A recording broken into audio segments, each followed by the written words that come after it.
Deadbug Progression. Now, our main goal here is to learn how to contract the midsection as best we can in either a progression to heavier loads or to try to get some more stimulation out of an area that's not moving very well right now. So, our goal here, as best we can, is to first feet flat on the ground, laying back flat, simply to push the low back into the ground and flex the abs. That's all we're going to do.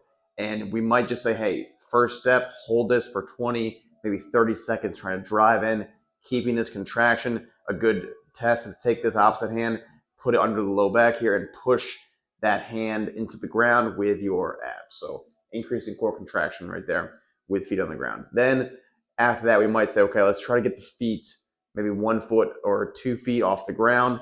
Keep that same contraction. If that's initially difficult, we can always bring the knees in closer to the chest, and that will allow it a little bit easier to push the spine down, push the low back down into the ground.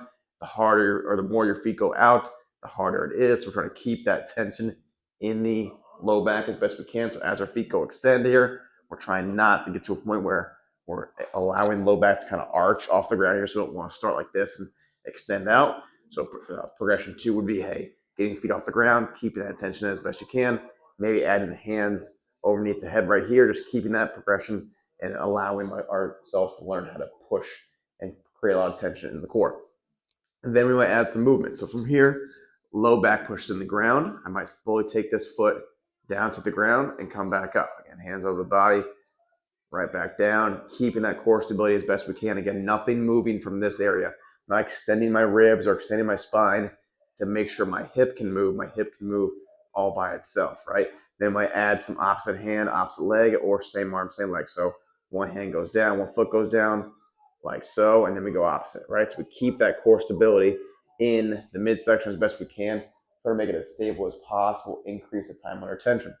From here, we can do a lot of different things. After this, we can add some load. So we can add some load up in the hands here, and then allow that load to go backwards as foot goes down, like so. This would be a full dead bug right here. Notice how nothing is moving except the opposite arm, opposite leg here. We could add load in the feet, we could add load in the hands with some ankle weights, or we could add a load from a band behind you. So if you attach a band to a rack and hold the band right here, that gives a little more stability.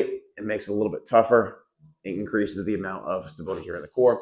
From here, after we master those, we'll progress to something a little more advanced. But first and foremost, if we're just trying to get a lot of contraction in the abs, or if we're just trying to make sure we have the spine stability to allow some pain signals to decrease a little bit, this is where we're going to start and move out from here.